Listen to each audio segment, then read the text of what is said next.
managing your own image, worrying about what other people think of you, and chasing your own reactions across the surface of every conversation. That is normal. That is what almost every human being does. But it is not what the Stoic does. And it is not what you are going to do anymore. The architecture of the mask, what people show and what they hide. Every person you will ever meet is presenting two things simultaneously. The first is their public self, the version of themselves they have constructed for the world, polished through years of social feedback, shaped by what got them approval and what got them rejection, designed to communicate a particular identity. The second is their private self, the actual collection of fears, desires, wounds, ambitions, resentments, and needs that operates beneath the surface of everything they say and do.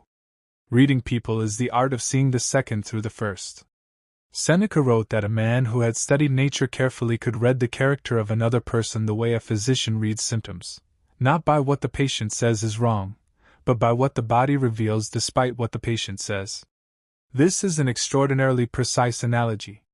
When a person speaks to you, they are telling you one story. But their body, their timing, their word choices, their energy, and their behavior over time are telling you another story entirely. The Stoic reader is like the great physician. He listens politely to the declared story and pays careful attention to the real one. The mask is not always a lie. That is an important distinction to make early. Most people are not consciously deceiving those around them.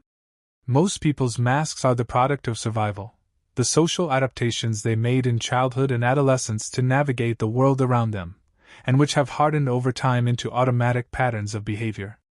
A man who grew up in a household where showing vulnerability was punished will have developed a mask of toughness that he wears without thinking, even in situations where vulnerability would serve him better.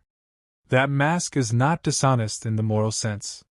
But it is still a mask, and it still hides the real person underneath. Understanding this changes how you approach reading people. You stop looking for deception and start looking for patterns. You stop asking, "What is this person hiding?" and start asking, "What is this person afraid of?" Because beneath virtually every human mask, at the deepest level of personality, the driving force is almost always fear: fear of rejection, fear of inadequacy, fear of loss, fear of irrelevance. Marcus Aurelius understood this.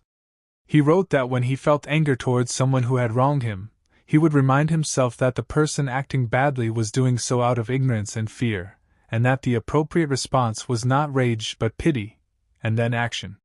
He did not let pity make him passive. But he let it make